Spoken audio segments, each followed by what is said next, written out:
Joanna. Aaron. Al. Rob. Here. Dan. Dee. Here. Perry. Here. That's everybody. Consent agenda. Approval of the agenda, approval of the minutes for 10/13/25 and 10/16/25, and approval of the bills. We don't have any building permits, we don't have any animal permits, so do I have a motion to accept the consent agenda? So moved. I have a motion, I have a second, all in favor? Aye. All right, consent agenda is approved. Like I said, no building permits, no animal permits, so next up is treasurer's report, D. You should have had in your packet that I sent to you, my report for the month of September, along with the balance sheet and the investment sheet. And you will know that I went through the bank reconciliation, I reviewed the CD report, which there was no funds that earned interest for the month of September. I went over the transactions for the dates listed, the accounts payable for the dates listed, and reviewed the timesheets, and reviewed the general ledger entries for the month. Is there any questions for D? Do I have a motion to accept the treasurer's report? So moved. Second. Second, so I have a motion and I have a second, all in favor? Aye. Treasurer's report's approved. City clerk's comments. The only comment I'm gonna make is tomorrow again, City Hall is closed because of Veterans Day. Wednesday, we will be closed, both of us will be at a budget meeting workshop. So, be gone both Tuesday and Wednesday, and we have signs up. So for those people that want to pay their bills, put them in an envelope, put a note on there, drop it in the mailbox, and it'll be picked up on Thursday. Council's comments. Lana, you got anything? No, this time no. Aaron, you got anything? None at this time. Dan, you got anything? Nope. Rob? No, Your Honor, I Al? No. Mayor's comments, got a few things.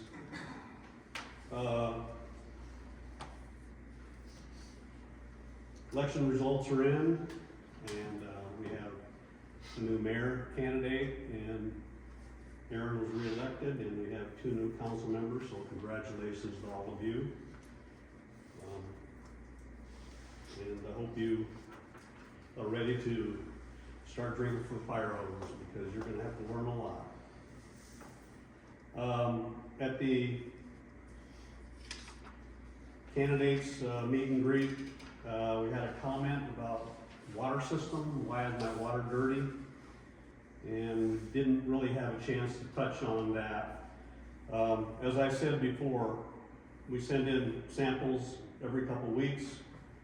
Our water system is within standards of the state. People have had problems with some dirty water. A lot of this, I believe, is attributed to the fact that the system is 100 years old, and we have a lot of cast iron, we have a lot of iron, and water and iron and steel turns to rust. If people have said, well, we need to fix this. Well, let me give you a couple examples here. If we had to repipe this whole town, it would probably cost in the neighborhood of about $5 million. If we got a USDA RD grant, we would still have to put up half of that money. I don't know that anybody really wants to take out a 30-year loan for $2.5 million to $3 million. I think it would be more appropriate to fix what we find when it's broken and go on from there. I don't think, with the shrinking population of this town, I don't think anybody wants to take on an enormous burden of debt unless they absolutely have to. Also want to let you know that we have one good well and we have one well that is just adequate. When that adequate well starts to give us trouble, we're going to have to be looking at drilling a new well. A new well is probably going to be in the excess of $1 million. This is not your typical well that you would find on a farm place. This is going to have to be a 10 or 12 inch pipe that goes down into the ground, and it's gonna have to be able to service the whole city with a certain amount of water. But what I understand is there's not many places left on this side of the creek out there for a well to be drilled, so it'll probably have to go beyond the creek out in that field. And then first you gotta cross the creek and all the logistics that go with that, so you're looking at well over $1 million for a new well. I hope it doesn't happen anytime soon, but you gotta be prepared for that amount of debt. I've ordered and received some replacement signs for the no parking signs out here in front, for the weight limits for all city streets, which is 11 ton. There's some missing, some need to be replaced. We're waiting on the posts to come in so we can install those. We got the budget coming up. There'll be more on that next month, but people need to start thinking about budget dollars and how we're gonna make things work in this city, because again, we're looking at shrinking numbers.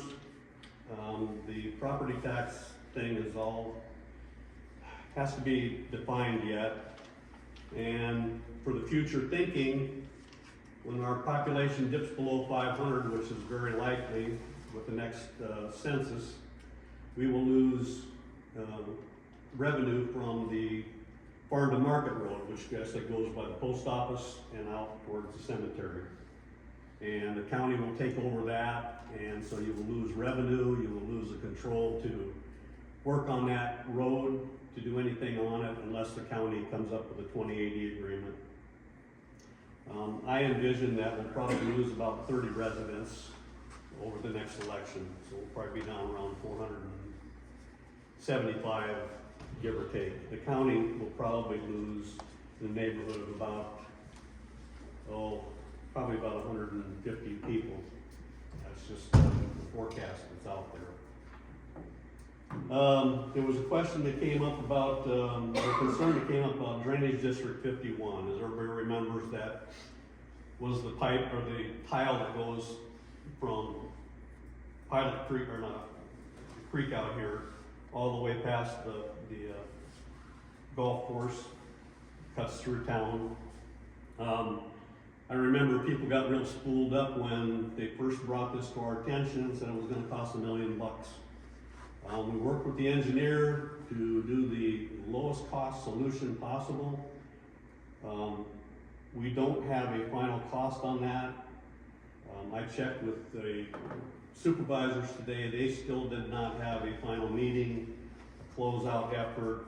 They didn't have any kind of a cost estimate on that, but I believe it's going to be very, very minimal for the city and for each of the residents in that drainage district. Probably less than a couple $100, a one-time assessment. There was a comment made about street repairs. We need our streets fixed. Well, yeah, we do. It doesn't help that we have one member of the city who drives a semi. And as I said, these streets are load limited, 11 tons. This individual drives his semi down there and then he backs it across the curb, across the sidewalk, and parks it in his yard.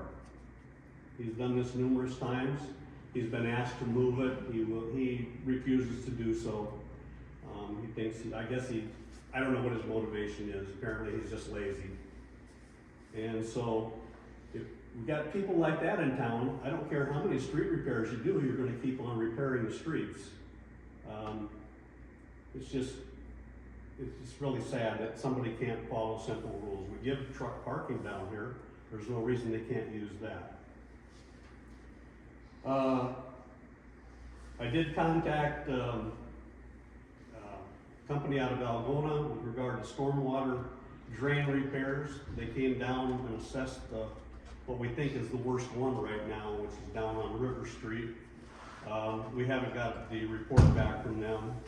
I've also asked them in the future to get together with Perry, our city guy, and every year assess the condition of all of them, pick the worst ones, and then try to get those repairs. As I said, our infrastructure is 100 years old. There's going to be failures, there's going to be work that needs to be done. All right, that's it for my comments. Utility reports, Perry? Got the water leak fixed today that has been going on here on Blackfield for the last couple weeks. That's fixed. Okay. What actually was it, Perry? Was it Service main? line, What line? right at the curb stop, Good. 3/4 curb stop, or the 3/4 inch service line. Anything going on then beyond that? Just wait for the snow to melt and do leaves and, Yeah. Still got another repair to do tomorrow, right? yes, another curb stop needs to be repaired and all that stuff also. Okay. All right, thank you. Complaint form, we got one. This is from Kevin Kearns. The name and the address of the complaint is 206 Elm Street. The complaint is junk covering the lot across from my house at 205 Walnut Street. He put down Elm, it really is Walnut.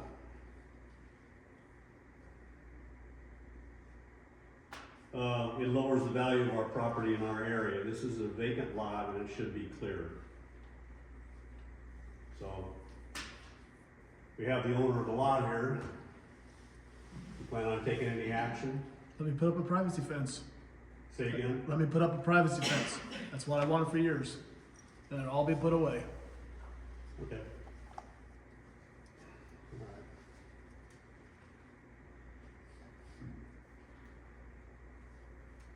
All right.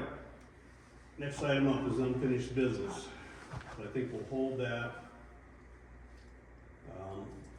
We're gonna jump to new business. We have Abby Schreck here from TP Anderson, who did the audit on the city, and so she's going to present a draft report and her comments, so. Good evening. I'm Abby Schreck, I'm a CPA at TP Anderson Company. I'm from the audit this year, so I'm just going over a draft version of it. And actually, I'm really just going to go over this packet.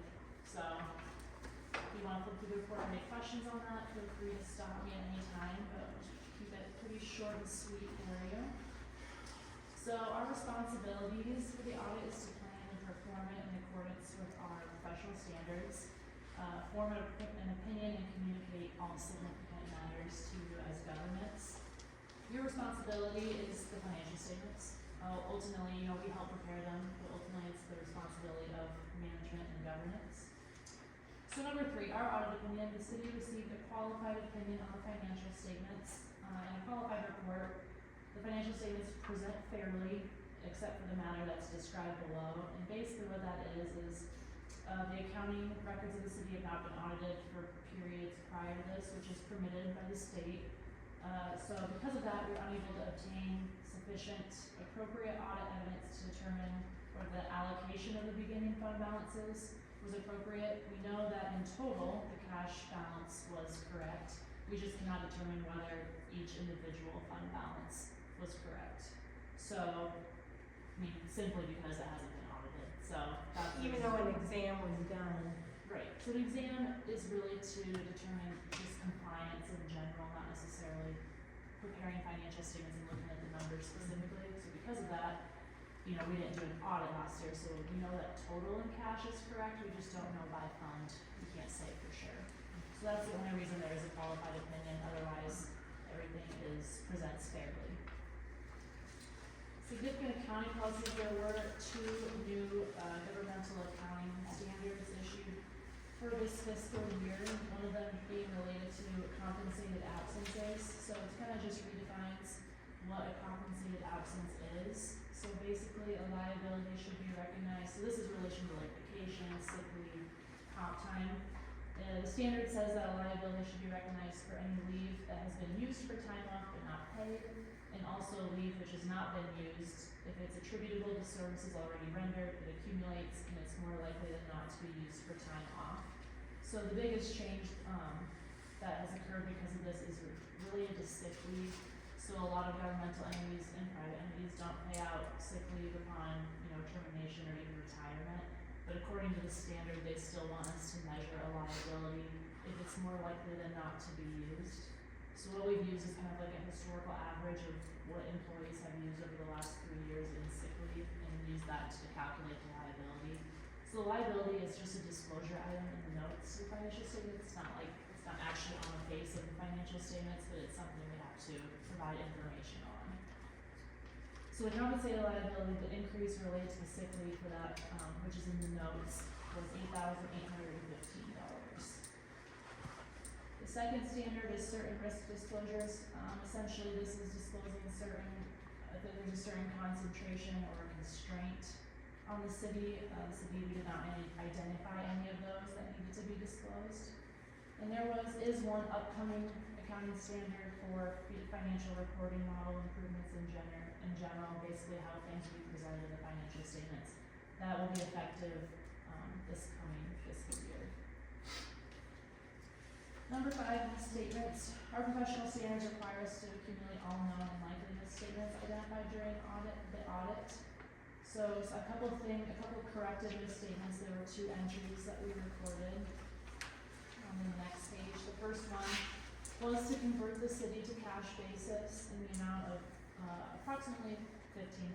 So basically there were some liabilities in the trial balance, I believe really mostly the payroll, which is normal. So we had to clear those out to convert the city onto cash basis reporting. The next entry we did was to correct a transfer of CD interest. So it was recorded as a revenue in one fund and expense in the other, but really it was just a transfer of money. So we corrected that entry. And then uncorrected misstatements, these are just adjustments that do not rise to the dollar threshold that we actually have to post an entry like the other 2, but large enough for us to communicate them to you. So the only one we have was for property tax allocation. So the state, the commercial and industrial property tax placement amounts are just provided in lump sums now on the property tax statement. So the state has given some guidance on how to allocate that between the funds. And so we just noticed, based on that guidance, that $838 should have been allocated to the employee benefits fund for those 2 different funds. So still a pretty small amount. Any questions so far? Okay, so kind of the bulk of the presentation here, internal control. When we plan to perform our audit, we consider internal control. We do not express an opinion on it, but we do look at it. So there's 3 different levels of control deficiencies. Internal control deficiency exists when the operation or design of the control does not allow management or employees to prevent, detect, and correct misstatements. So I'll jump down to material weakness. This is a deficiency that there's a reasonable possibility that a material misstatement has occurred. And a significant deficiency is one that is less severe than material weakness, but that we have to communicate if we identify. So we've identified this as 5. It's actually 4 significant control deficiencies and a few other compliance findings that we'll go over, which starts on page 29 of the actual audit report. So if you want to flip that, feel free to do so.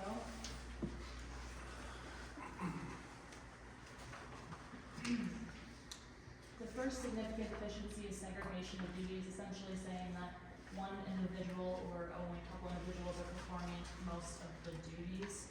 So, with a small community, this is extremely common, and we see this in most all of the cities and governmental entities that we work on, because, as we have a clerk and then, we have the city treasurer here, but still, there's only so many ways you can segregate those duties. So our recommendation is just to split up responsibilities as much as possible, and of course, you as council, to approve certain things and review them, the list of claims, timesheets, those sorts of things. So just to do as much as you can to separate those duties. The second one is related to payroll.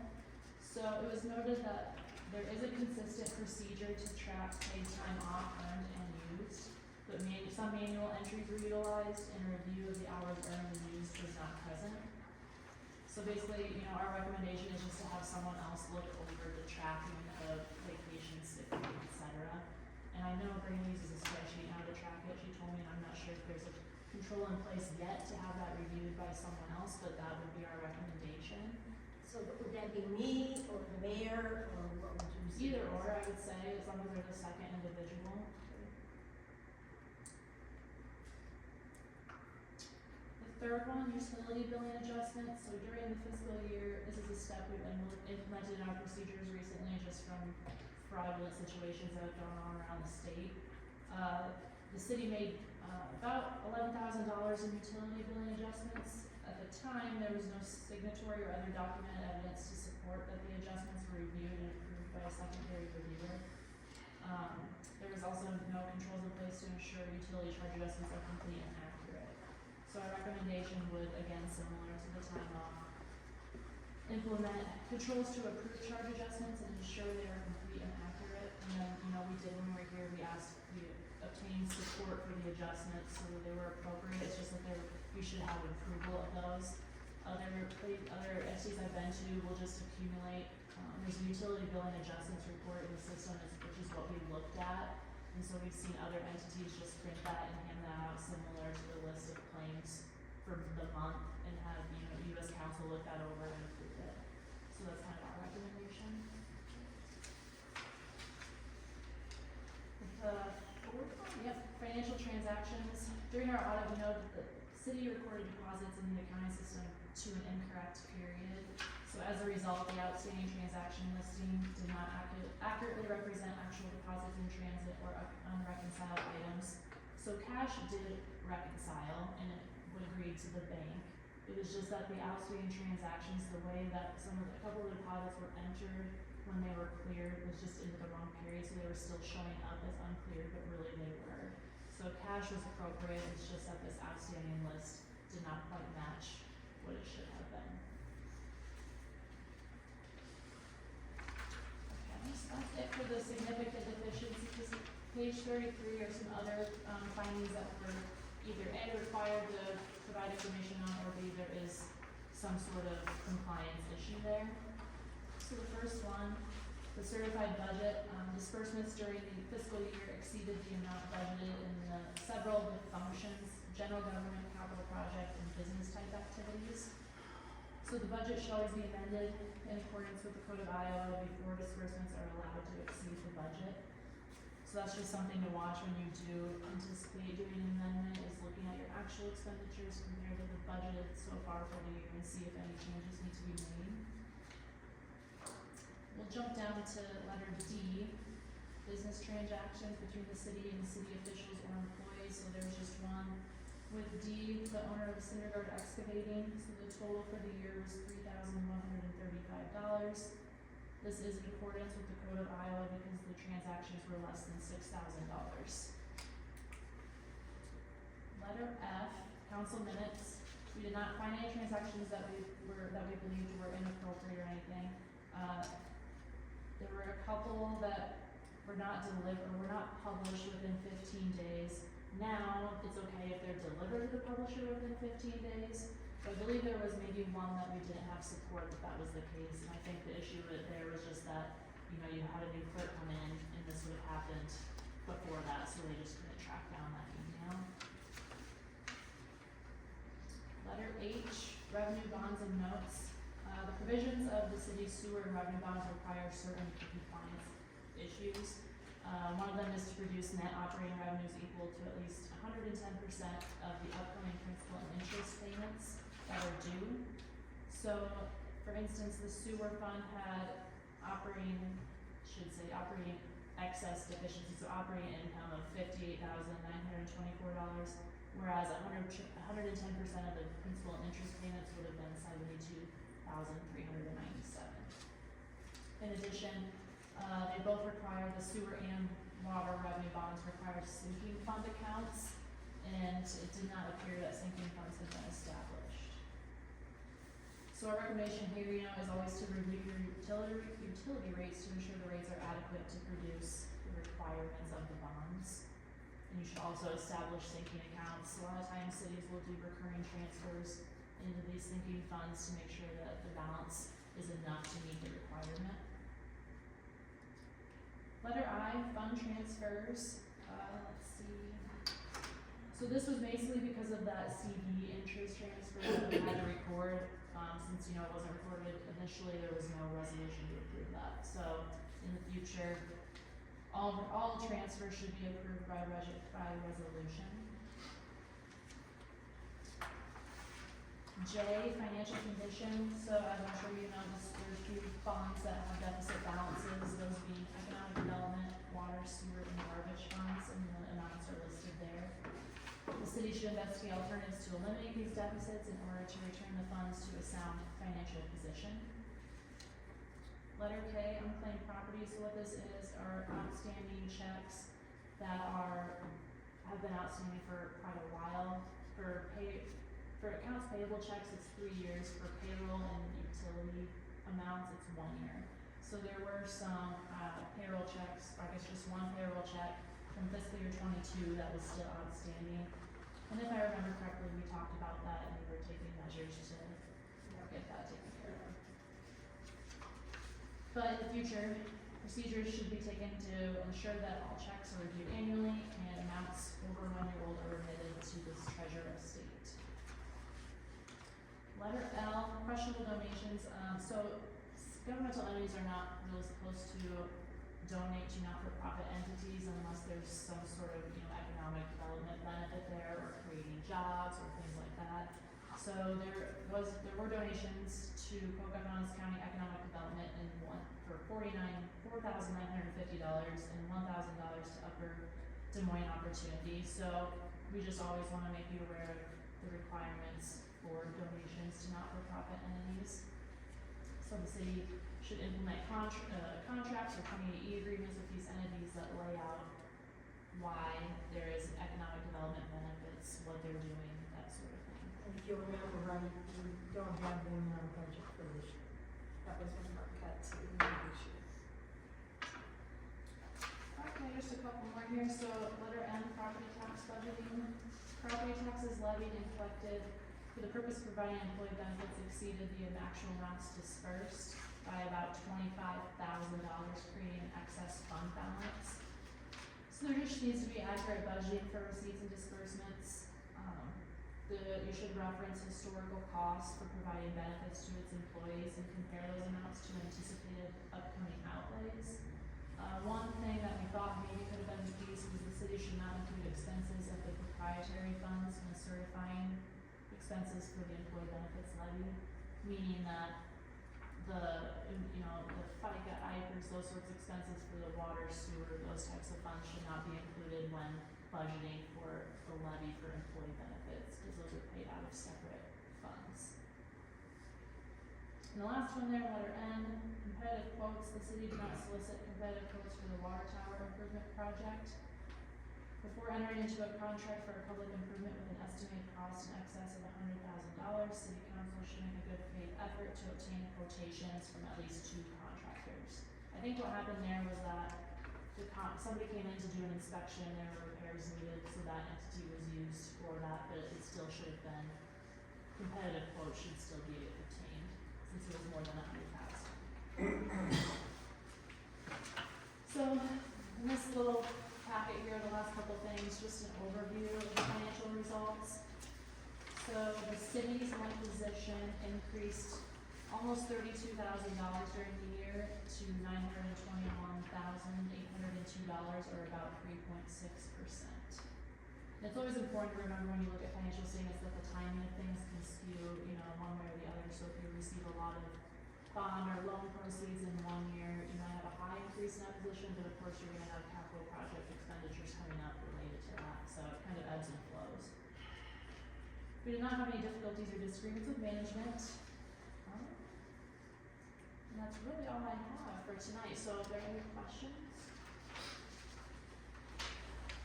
I know it might seem like a lot, but these are certainly not things that we don't see in other cities, so, overall, things that we were going well. Brandy and Dee were both very helpful, so it was a pretty smooth audit.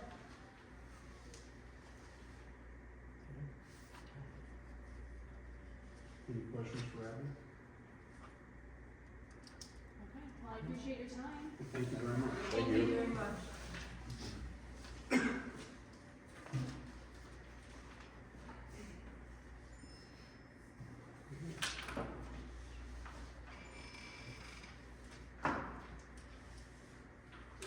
Jump to unfinished business.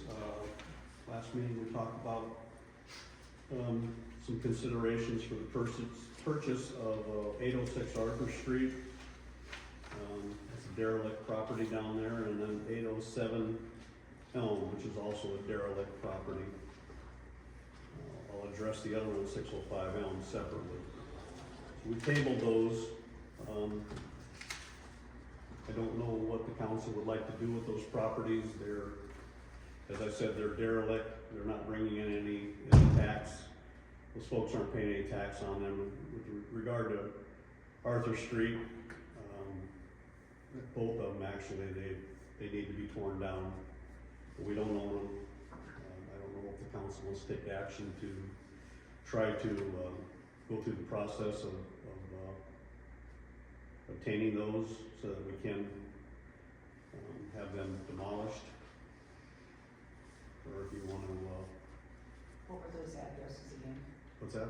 What were the It addresses? would be the one at the end of Arthur Street on the west side of the road, 806 Arthur Street, and then 807 Elm Street is the one, they call it the Gerdeman House. In the case of the Gerdeman House, the family is basically thrown up their hands, they don't want anything to do with it. Charles Benderson is the person who handles all that. That's for the family, handles the probate. Nothing's been done. They both have been on, they have tax sale certificates against them which have not been redeemed. Let me just take that back. 807 Elm Street has unredeemed sales tax certificates. I do not know if there's been one applied to 806 Arthur Street or not. 806 Arthur Street is owned by a guy who doesn't even have an address. Don't even know how to get a hold of this guy to figure out what he plans to do with it, so. Just bringing it up to council, what do you wanna do? You wanna just, wait for the next, council to take, form and deal with it then? You wanna take action now? Just asking. We don't have any numbers on what it would cost us to. Well, when we tore down other houses, it was about $7,000 or $8,000 per house. On that, in terms of the property. We would have to go through the process. I'm sure there would be legal fees there. I don't know if we could convince the supervisors to forgive any liens or taxes against the properties. I'll be talking about that in a separate issue here. We could certainly ask them, but then we own the property. We're not getting any tax benefit out of them right now, so then it becomes the city's liability should something happen. So, I'd like to just mention, I think we need to talk about this when we're talking about budget. Yeah. We're talking about quite a bit of money here. Given where we're at, I would make a motion to table this till January with the new council as we prepare the budgets. okay, I have a motion. Second, I'll second. all in favor? Aye. All right. Library annual report from Willa.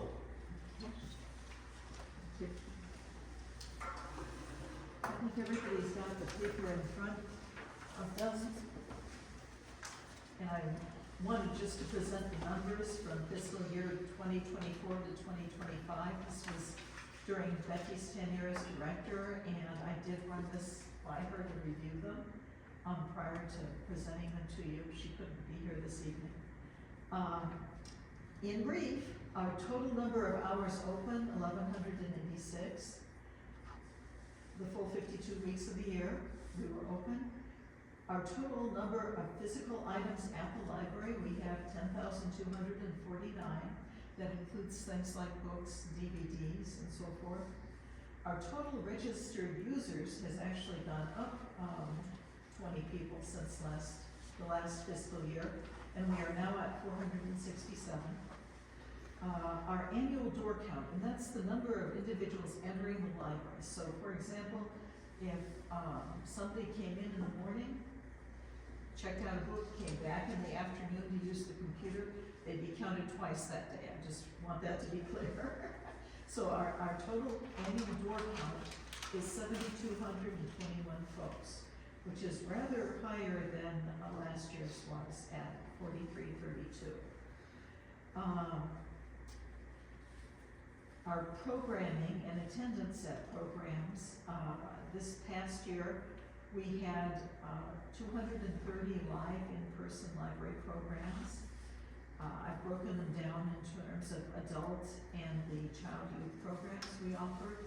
The adult general interest includes our hometown days, was our general interest program there. Our total number of folks attending live in-person library programs this year was 1,476. And again, I broke down the adult general program count and the child youth program count for you there. In terms of circulation, our library computer use has gone up to 891 users. We do have 6 computers. 2 of them are those little lap books. I'm not sure quite what they're called, but they're the ones you can pick up and move. And then the others are 2 adult and 2 youth units, desktops. We had a total of wireless sessions that has also gone up to 3,933.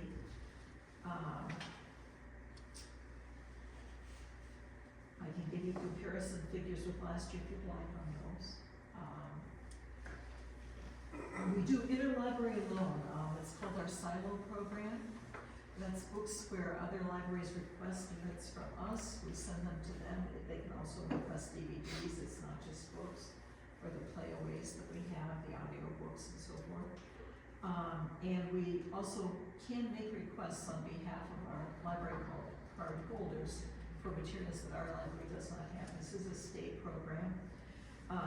We had 157 outgoing items, not quite double what we did last year on that. And then the total incoming was 139, so we are actually doing pretty well communicating around the state with that. Our total physical circulation for the year was 1,570 items. Our total downloadable material usage, and this is the Bridges or Libby program, if you're familiar with that. We had 800 uses of that. So our grand total of both physical and downloadable circulation was 2,370 items. This is all based on data I pulled together for the fiscal year 25 Iowa Public Library General Information Survey. That's a mouthful, it's 32 pages, and you're welcome to look at it. I figured a summary might be better than bringing the entire document to you tonight. Also, the budget's been mentioned a few times. The board is going to be reviewing a draft budget when it meets Wednesday, but I hope I can then provide the council with for consideration at its next meeting after any changes are made. I have one question. Yes, sir. When you say attending adult/general programs, that is basically library-related presentations, programs. It doesn't do anything with the people that get there on Wednesday morning for coffee or... Those are programs. The coffee hour is a library program. We have 8 to 10 people usually coming regularly on Wednesday morning for coffee. Okay. And we have some that come from out of town actually to join us, as well as folks from the rural area. We offer Jerry Fit twice a week in the mornings.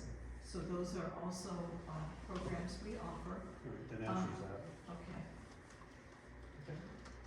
And actually, the library is considered open during those hours, just so you know, people are often in checking out books and so forth at that time. Anybody have any questions for Rolfe? Okay, thank you. Thank you. you.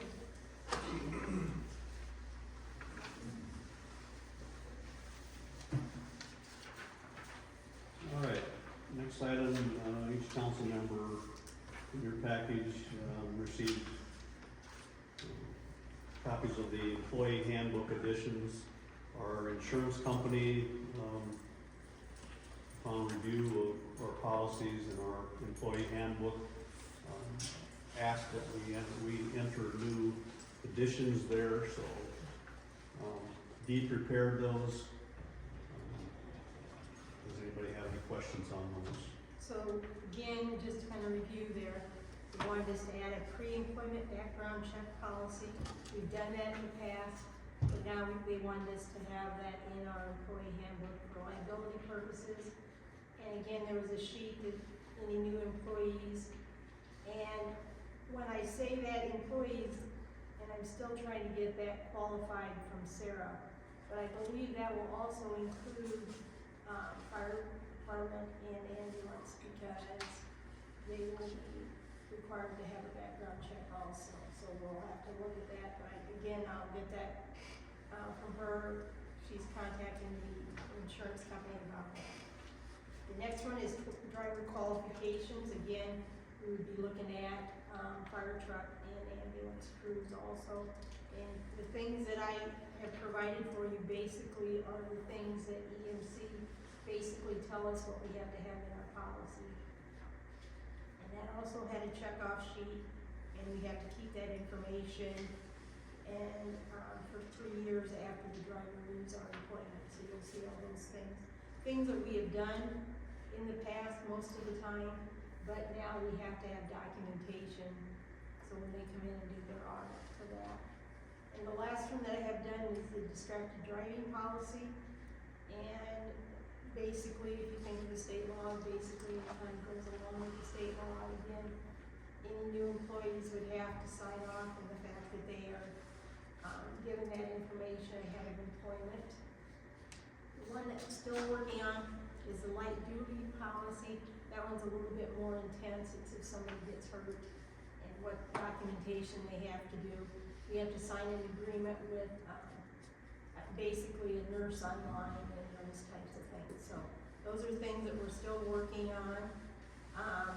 As we continue, we look at the employee handbook, and every once in a while we're looking at it and knowing that we need to add things and take things out of it. So that will be our effort here as the new year starts. But I do need to have you approve the 3 employee handbook items that I have there along with the attachments. Approved by motion? Yes. Motion. Second, Second. all in favor? Right. Aye.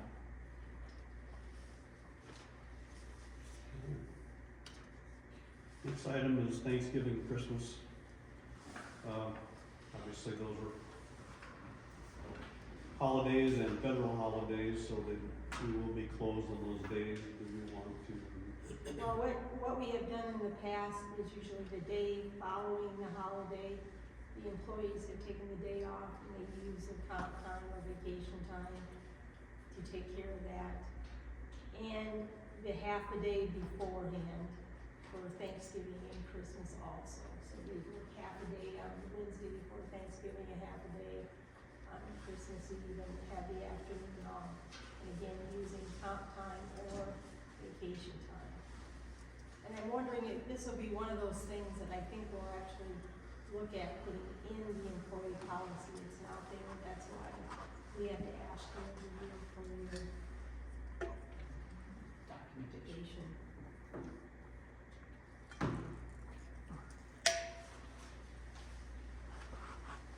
So, have a motion, So moved. Second. all in favor? Aye. Next item is, update on the tornado sirens. I talked to the county, they control the test day. They throw their switch. We talked about, doing that, having them operate more often, such as a noon whistle. Just in checking routinely with a couple other towns, they have installed timer boxes. They didn't get into how difficult that is and how expensive it is. And so I wanted to check with you guys to find out, do you still wanna go down that road to have the siren go off more often, or do you just wanna leave it as is? If you do want it more often, then, I'll have to ask you for the permission to go ahead and pursue, research with one or two siren companies that I did get out of our, emergency services, folks over at the county.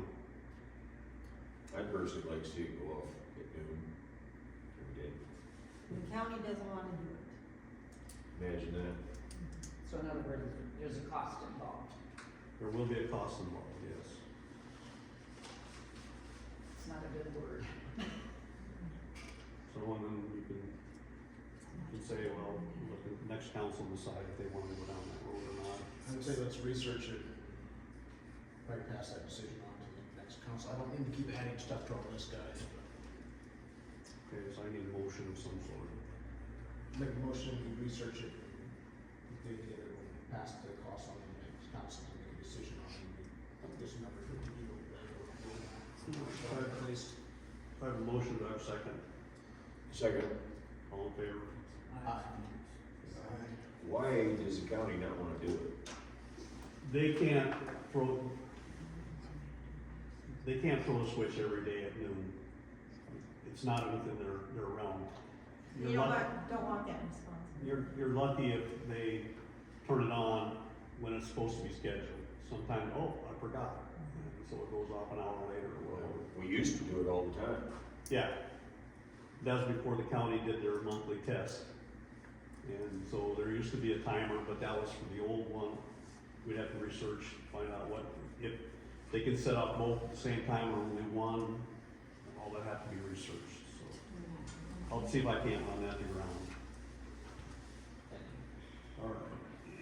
A little bit late on the, opening the bids for scrap metal. We have about 1,000 pounds of what we call dirty brass that we have to, get rid of. It's basically old, water meter and, fittings and things like that. They're no longer usable, and so we need to dispose of them, but we can't just throw it away for the city property, so we gotta go through the process. So we put out, public notice, and we had one response that came in with the timeframe, so.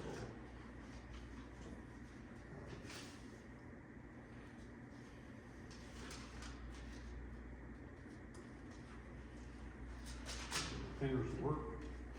Bid for the 1,000 pounds of outdated, obsolete water, service components. My bid of $350 from scrap metal. This is from Chris Westergaard. So, does the council want to accept that bid? I move that we let Chris get the brass for that amount. All right, have a second? All in favor? All right, Chris, you make arrangements with, Barry to pick it When up. you want your money? Huh? When do you want your money? You can Right write your- now. You can write your check and drop it Not off. now, I give it to you. No, why don't you write your check and drop it off on Thursday? Huh? Drop it off on Thursday. Sound good?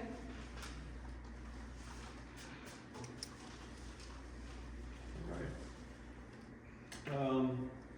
When we changed out the window in here and we put the sliding window in for customer service, the old window we took out is, a dual pane window, laminated. There's no use for it, so there's no sense keeping it around if we're not gonna use it, so. Wanna know if anybody cares, do we wanna dispose of it, or do we wanna hold on to it? If we wanna dispose of it, I would volunteer to buy it. Who would volunteer to buy it? I would. So, Well, it must be worth something, maybe I want to hear it. I'd say if you want it, take it. No, I'd have to pay something. $350?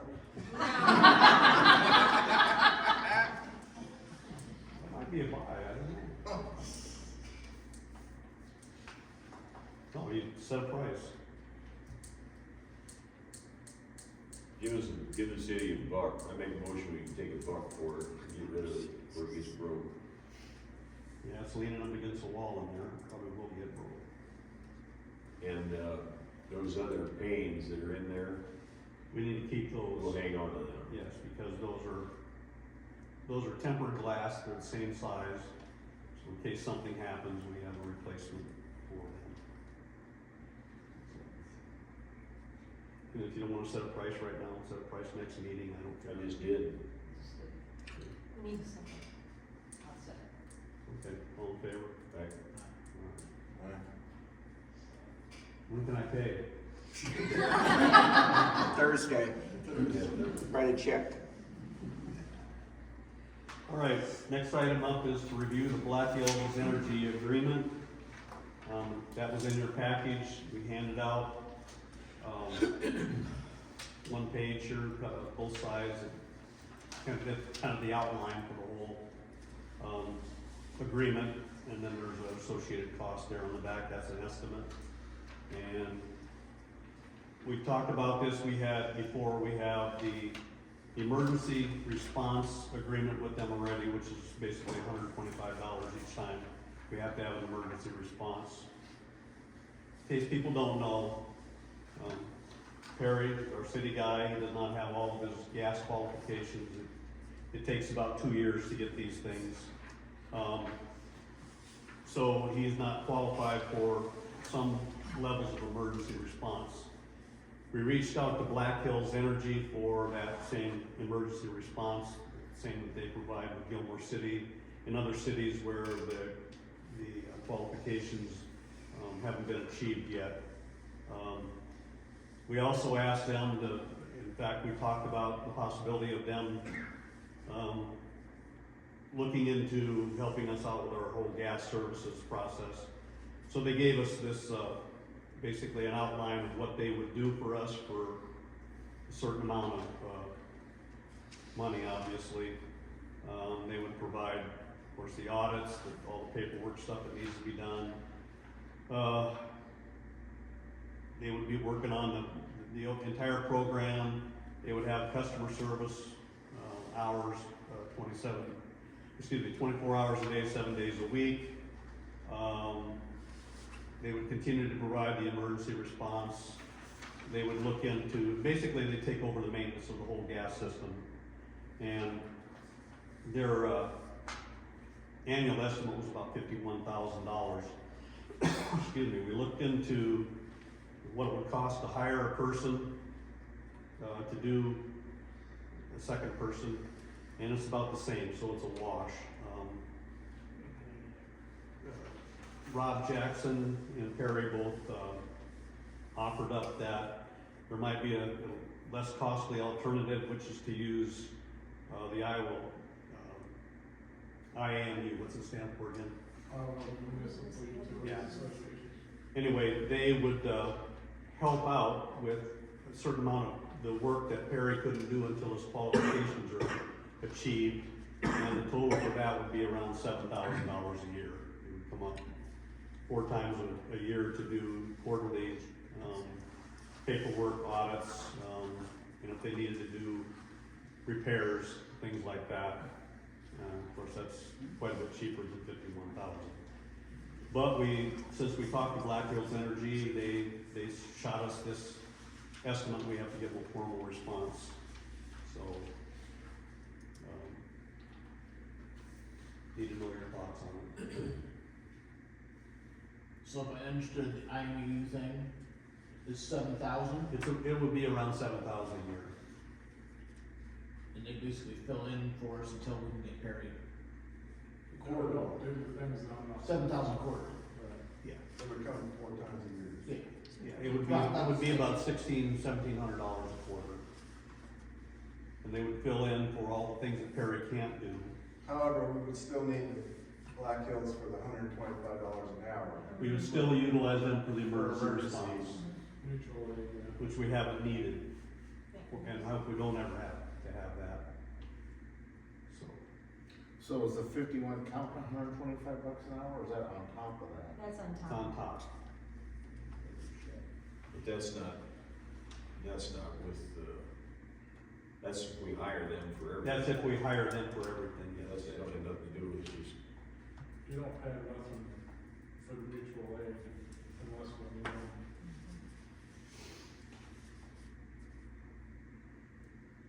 So, you, well, I hadn't heard of this, but it makes sense, so, in my opinion.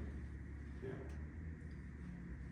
So you kinda need to tell me which way you wanna go, and then, if you don't wanna go with Black Hills, I'll give them a formal response saying, no, thank you at this time.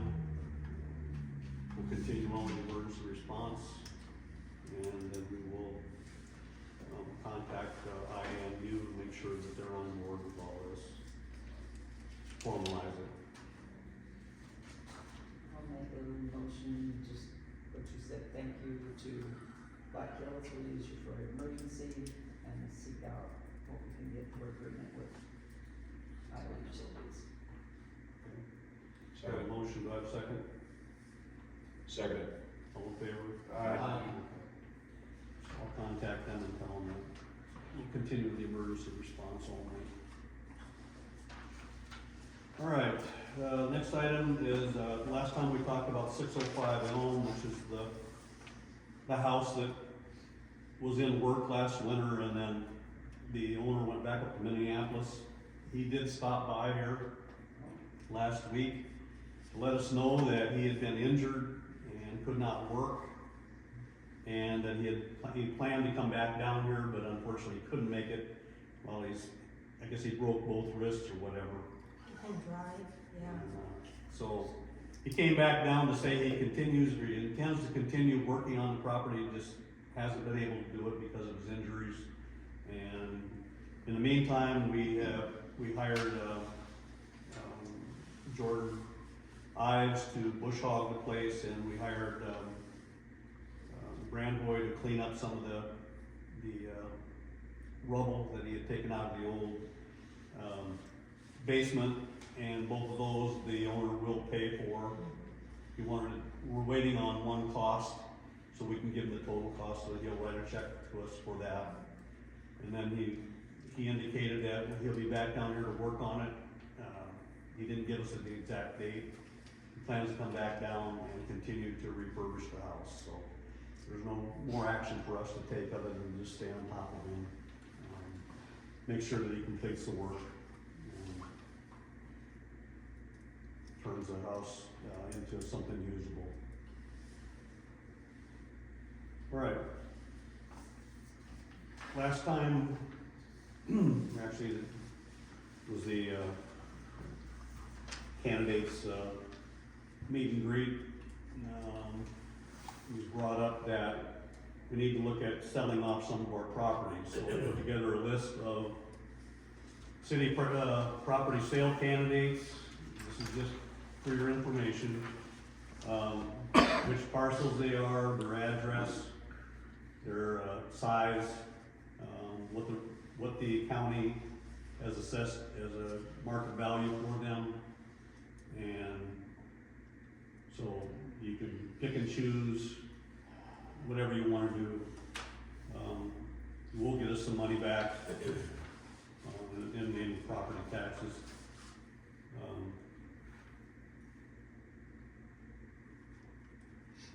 Well, I'd like to bring up on number 2, on 513 Broad Street. Yeah. I don't think we want to be getting rid of that. Is that the old bar? Is that the address of the old bar? Yeah. You know, it's awful handy to have a place to put the snow. Yep. And, we don't need another shithole there either. Okay. All right. So you guys can amend this, you can table it, you can do whatever you want with it. I just provided the information here. Do we need to answer tonight, or do we do this next Hmm? month? Do we need to answer tonight, or? No, it's just to move ahead. I'd like to move this next month, so I have time to look at that whole Okay. Have a motion to basically table it. thing. Have a second? Second. All in favor? Aye. Okay. The next item up is a couple of properties that we need to look at. Basically asking the supervisors for,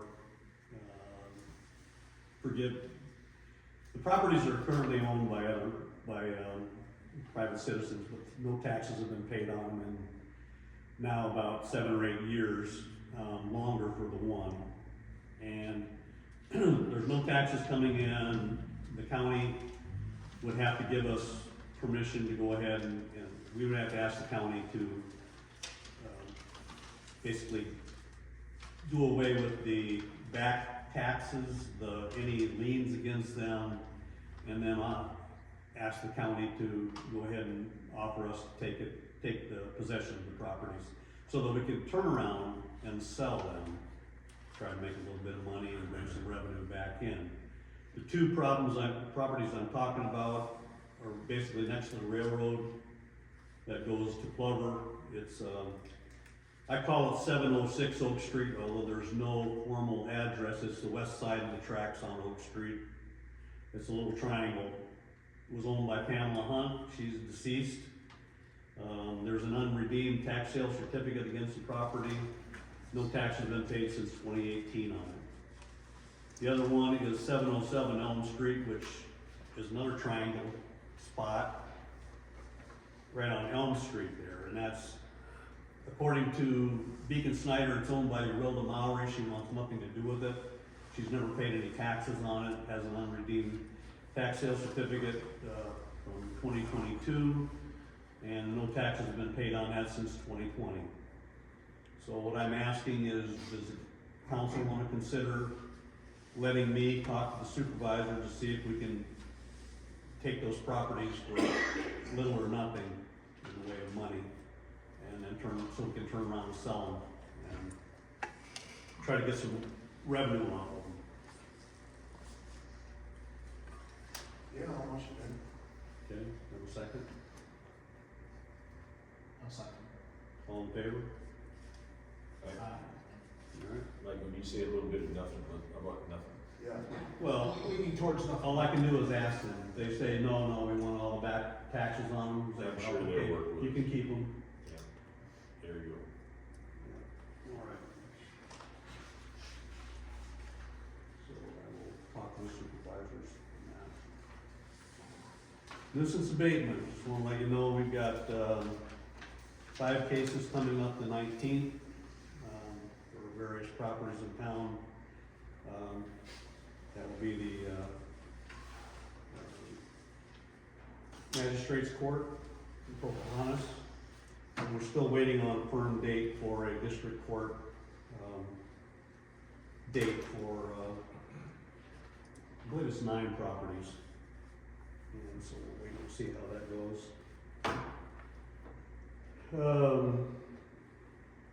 As far as nuisance abatement goes, make this comment. I've heard all sorts of comments out there, don't know what's true and what's not, because there's a lot of misinformation flying around, but, sounds like there's, some people don't wanna move forward with nuisance abatement, or at least they want to, not, continue our 2080 agreement with the city of Mobile on nuisance abatement. So I would ask those people later on, let me know what your plan is, if you wanna move away from this. I just don't quite understand it. Next item up, we're gonna go into closed session here. We're gonna discuss the possibility of hiring a new employee for as-needed basis, so we would have to discuss this, and then we'll make a decision when we come back into to open session. So at this time, 7:34, or excuse me, 6:34. I need a motion to go into closed session. Second.